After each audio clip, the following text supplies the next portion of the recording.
संदीप ने अपनी माँ के कहने पर गांव में शादी कर ली थी। लड़की का नाम था सुनीता। माँ का कहना था एकदम मॉडर्न बहू नहीं होनी चाहिए, लेकिन उन्हें नहीं पता था कि गांव से आने वाली बहू सुंदर सुशील तो होगी और उसको गांव से बाहर भी निकाल लाएंगे, लेकिन उसके अंदर का गांव कैसे बाहर निकलेगा। शादी के कुछ दिन बाद, माँ टिफिन तो देना जरा। बेटा अब तो स्कूल नहीं ऑफिस जाता है, माँ से नहीं अपनी बीवी से टिफिन मांगा कर। ओके माँ। सुनीता टिफिन ले आओ। एक किलो टिफिन, इसके अंदर पिस्ता डाल दिया है। पिस्ता? पिस्ता क्यों? सास जी ने बोला था ना कि आपको पिस्ता बहुत पसंद है। ओहो, मैंने पिस्ता नहीं पास्ता बोला था, पास्ता। पास्ता? कहीं होता है पास्ता? अरे बेटी तू रहने दे, मैं बना दूंगी। अच्छा किया कि पाव भाजी बनाने का नहीं बोला, वरना किसी के पाव बना देती है। सुनीता को बुरा लगता है, लेकिन उसकी नादान हरकतें कम नहीं होती। ऐसे ही एक दिन, अरे तुमने ये क्या लगाया है? अरे आप वो फूस फूस करके लगाते हैं ना, वही। डियो? कहाँ दियो? किसको दियो? अरे वही ना जिससे खुशबू आती है।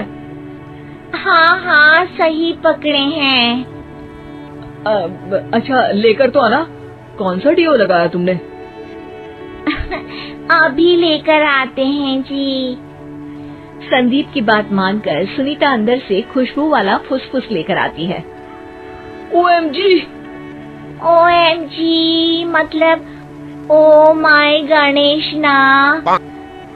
अरे OMG छोड़ो, और ये खुशबू वाला फुसफुस की बात कर रही थी तुम? हाँ इसी की, फिर से सही पकड़े हैं।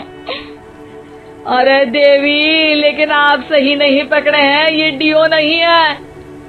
डियो नहीं है तो क्या लियो है? अरे ये रूम फ्रेशनर है, जिसको कमरे में छिड़कते हैं, खुद पर नहीं। कोई बात नहीं, माँ कहती थी आत्मा किराएदार है, शरीर एक किराए का कर्म।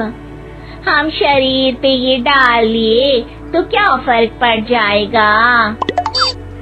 अरे बहू, ओ बहू, मेरे लिए फल तो ले आ, फिर मैं बाजार जाऊंगी। सुनीता अपनी सास के लिए फल लेकर आती है। अरे बेटा, पपीता, तरबूज और सेब फल ऐसे कैसे खा लूं? काट कर तो ले आ। माँ जी, मेरे गांव में तो खेत से उठा के सीधा खा लेते हैं। अरे ये तेरा गांव नहीं है ना। अरे संदीप, तू ही कुछ समझा देना इसको बेटा। मैं कैसे समझाऊं माँ, ये तो माइक्रोवेव को भी भट्टी बोलती है। कल मैंने बोला हाय कैसी हो, तो बोलती है किसी को हाय नहीं लगानी चाहिए।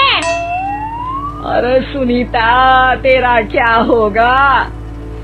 अभी तो कैसे बताऊं माँ जी, अभी हम कुछ करेंगे फिर पता चलेगा क्या होगा, लड़का या लड़की। हे भगवान, कहाँ से आ गई है? रामपुर से जी, आप ही तो लेकर आए थे मुझे। अरे मुझे माफ कर दो।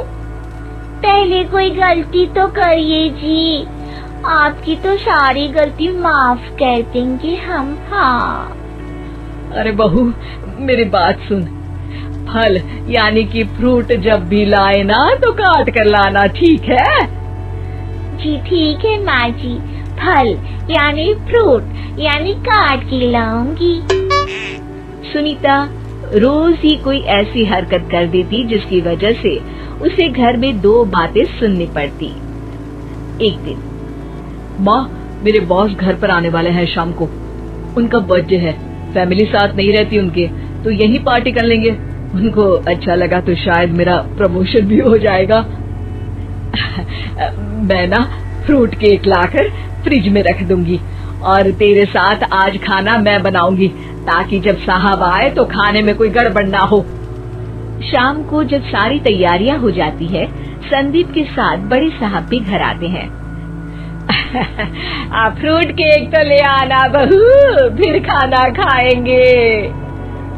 अरे इस सब की क्या जरूरत थी, आपने बुलाया वही काफी है। सर, आपका परिवार शहर में नहीं है तो हम ही आपके परिवार जैसे हैं सर। इतने में ही सुनीता फ्रूट केक लेकर आती है और बड़े साहब की टेबल पर रख देती है, और जैसे ही केक के ऊपर का बॉक्स हटाती है, ओह, ये क्या है? केक तो कटा हुआ है, मैं तो ऐसा नहीं लाई थी। आप मुझे शाबाशी दे सकती है माँ जी, मैंने ही केक काट दिया। आपने कहा था ना, फल यानी फ्रूट यानी हमेशा काट के लाना, तो फ्रूट केक भी तो फ्रूट ही है ना, तो मैंने पहले ही काट लिया। होना मैं समझदार। अरे बहू, ये क्या किया? केक हमेशा वही काटता है जिसका जन्मदिन होता है। तुझे एक बात भी समझ नहीं आती, एक नंबर की बेवकूफ है। पूरा माहौल बिगड़ चुका था। संदीप को लगने लगा था कि साहब उसे प्रमोशन तो दूर की बात है, कहीं डिमोशन ना दे दे, लेकिन साहब बीच में ही बोल पड़ते हैं। अरे कोई बात नहीं, ये इनकी बेवकूफी नहीं है, इनका भोलापन है। बेटा आप कहाँ से हो? रामपुर गांव से। अरे वाह, गांव से? फिर तो आपके गांव में ताजे फल और सब्जियां मिलते होंगे। हाँ, सही पकड़े हैं। हम तो काटते भी नहीं, सीधा खा लेते हैं।